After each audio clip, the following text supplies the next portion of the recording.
Kemarin saya bicara dengan Bapak Pendeta Jahya Wijaya. Namanya sekali lagi Bapak Pendeta Jahya Wijaya. Beliau adalah Ketua Umum Badan Pekerja Majelis Sinode GKI yang baru ya. Beliau baru terpilih. Dan beliau mendengar juga dari pers bahwa GKI Pengadilan, klaimnya Bima, itu sudah membubarkan GKI Yasmin. Pak Pendeta Jahya Wijaya mengingatkan bahwa menurut rapat kerja Sinode GKI pada Oktober 2013 yang lalu di Magelang, diputuskan bahwa yang namanya gereja milik GKI di Taman Yasmin ini adalah bagian integral dari GKI dan dimandatkan kepada pengurus gereja untuk dikembangkan. Ya, jadi tidak ada keputusan dari sidang para pendeta GKI yang membubarkan GKI. Klaim Pak Bima kan begitu. Katanya GKI Pengadilan mengatakan sudah membubarkan GKI Yasmin. Itu adalah upaya untuk mendistorsi persoalan, membiaskan. Jadi kita akan lari dari harusnya bicara soal putusan hukum, lalu kita berdiskusi tentang bagaimana tata gereja GKI, bagaimana aturan GKI, nanti akan bias, semua nggak akan pernah selesai. Jadi tidak ada ceritanya salah satu gereja GKI membubarkan gereja GKI yang lainnya. Itu tidak ada. Dari pernyataan Pak Yahya ada dua hal. Yang pertama, Pak Yahya menyatakan Badan Pekerja Majelis Sinode GKI tetap mengharapkan pemerintah pusat dan daerah untuk melaksanakan putusan Mahkamah Agung dan Ombudsman terkait GKI Yasmin. 2. Urusan internal apapun di dalam tubuh GKI adalah kewenangan sepenuhnya dari gereja dan tidak boleh diintervensi oleh pemerintah manapun. Dan perlu teman-teman ketahui juga, tanah gereja yang tadi kami dilarang itu bukan milik GKI Pengadilan. Tidak. Itu milik Sinode Wilayah Jawa Barat GKI. Saya kira Pak Yahya Wijaya belajar dari kasus HKBP Ciketing. Kalau teman-teman masih ingat, di Bekasi dulu. Bahwa itu gereja juga disingkirkan oleh kelompok intoleran FPI. Didukung oleh teman-teman lintas iman, jemaat bertahan. Lalu caranya karena jemaat bertahan didukung teman-teman lintas iman, mereka masuk melalui Eforus HKBP yang lama. Lalu kemudian gara-gara Eforusnya kemudian berkolaborasi dengan pemerintah, maka jadilah itu mereka relokasi kan, walaupun kemudian sampai sekarang itu gereja juga nggak ada sesuai janjinya. Nah, pola itu mau diterapkan ke GKI. Ingin saya tambahkan saudara, mengapa GKI Pengadilan seperti ini adalah pemerintah menyalurkan dana ratusan juta ke GKI Pengadilan. Jadi ada intervensi supaya GKI Pengadilan menggunakan pengaruh-pengaruhnya memecah belah GKI Yasmin. GKI Pengadilan secara terbuka mengakui ratusan juta uang pemerintah pada zamannya SDA ya, Surya Dharma Ali, dan diumumkan melalui warta GKI bahwa uang mengalir ratusan juta untuk GKI Pengadilan. Ada yang resmi masuk ke rekening gereja dan ada yang patut diduga mengalir kepada oknum tertentu di tubuh gereja. Nah ini gara-gara Pak Jayadi udah bilang ini, ya udah saya ungkapkan aja. Supaya teman-teman tahu kenapa supaya ada perpecahan, karena ada permainan-permainan suap menyuap di antara pemerintah ketika itu, sumber zamannya Surya Dharma Ali. Itu satu. Yang kedua saya tambahkan, Dirjen Bimas Kristen namanya Odita. Itu adalah anggota jemaat GKI Pengadilan yang suaminya namanya Rajiman Sitepu, salah satu motor untuk memecah belah ini. Jadi ada percampuran kepentingan kekuasaan namanya Dirjen Bimas Kristen Odita dengan kepentingan untuk menghancurkan dan membunuh perjuangan GKI Yasmin.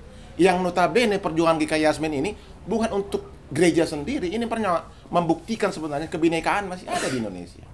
Jadi saudara, kalau saudara bertanya, kok ada aneh induknya mengamputasi anaknya karena induknya memakan uang dari pemerintah masuk ke gereja Pengadilan. Jadi itu. Ini ada dokumen untuk mendukung ini. Pada 16 Mei 2014 di Jakarta, itu ada rapat yang digelar oleh Dirjen Bimas Kristen. Odita tadi. Odita ini adalah warga jemaat GKI Pengadilan.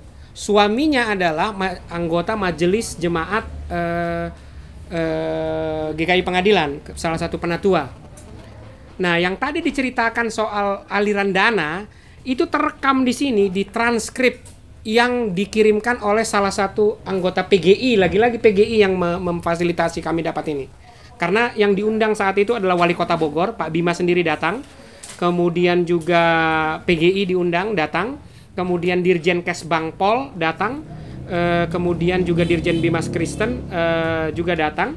Nah, di salah satu bagian percakapan ada tertulis di situ Dirjen Kesbangpol Depdagri, tulisannya Kemdagri, Tanri Balai Lamo.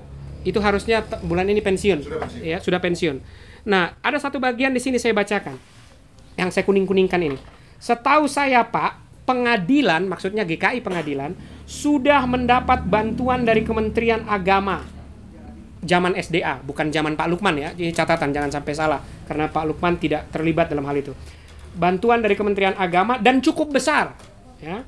Itu pun sebagai upaya yang diberikan oleh Kementerian Agama agar GKI Yasmin tidak lagi bergereja di sembarang tempat, tetapi kembali ke pengadilan. Jadi yang ngomong ini bukan kami, tapi Dirjen Kesbangpol.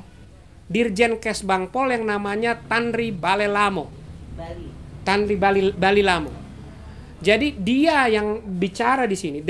Dalam keseluruhan transkrip ini ada upaya untuk memberikan nasihat pada Pak Bima bahwa kalau ngomong masalah GKI Yasmin jangan ngomong ke GKI Yasmin, ngomongnya ke GKI Pengadilan. Kalau teman-teman baca ini semua transkripnya secara utuh, itu poin utamanya. Jangan bicara masalah GKI Yasmin ke GKI Yasmin, bicaralah ke GKI Pengadilan. Nah, itu yang secara ini keliru. Karena yang di mana-mana semua catatannya ya GKI Yasmin, yang orang yang beraktivitas, berkegiatan dan didiskriminasi itu GKI Yasmin. Gitu. Dan ini adalah konfirmasi adanya aliran dana dari pemerintah, karena memang selama bertahun-tahun pemerintah itu, Mendagri yang lama Gamawan Fauzi, Menteri Agama yang lama Surya Dharma Ali tidak pernah mau taat pada putusan MA dan Ombudsman. Itu kenapa mereka alirkan dana ke GKI Pengadilan, renovasi aja GKI Pengadilan, lalu GKI Yasmin kembali ke sana. Itu akal-akalan. Tapi semoga ini tidak membuat, sekali lagi, harapan saya tidak membuat bias. Diskursus ataupun persoalan utamanya bukan soal internal kami, tapi soal ada putusan MA yang tidak dilakukan. Sekali lagi saya ingatkan analogi tadi. Tidak ada vonis pengadilan dibatalkan gara-gara suami istri yang jadi korban dalam perampokan rumah kemudian batal gara-gara suami istri itu cerai. Tidak. Dalam pasal 351 Undang-Undang Pemerintahan Daerah yang baru, nomor 23 tahun 2014, itu hukum. Undang-undang itu hukum. Maka Bima Arya itu mempunyai akibat hukum di mana kalau dia tidak melaksanakan putusan Mahkamah Agung sebagaimana dimaksud dalam rekomendasi Ombudsman itu, maka dia dapat diberhentikan sementara dan dia digantikan oleh wakilnya. Itu ayat 4 junto ayat 5 itu.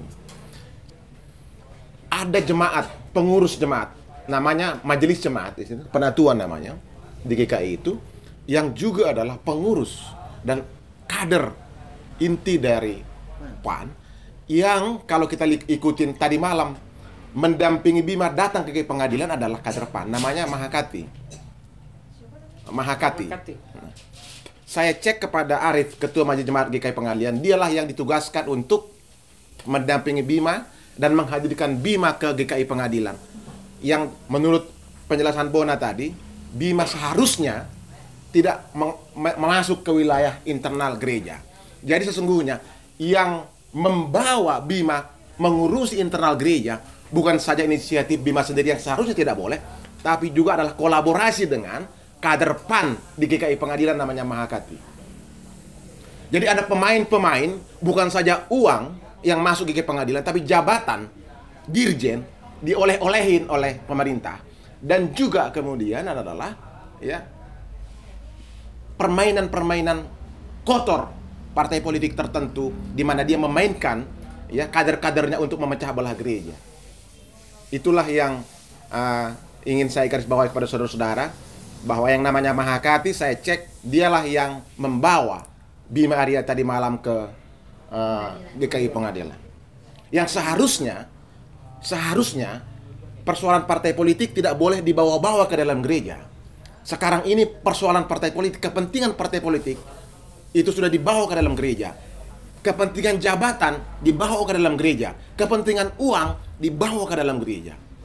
Itulah kalau mau buka-bukaan kenapa GKI Pengadilan seperti perilakunya seperti sekarang ini. Kita buka saja secara terbuka dalam teman-teman media sekarang. Ya, gitu, Bang.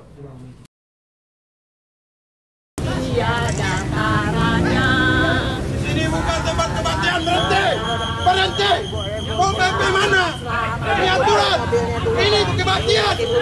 Ini bagaimana? Kita ikut aturan! Dari dulu umat Islam ikut aturan!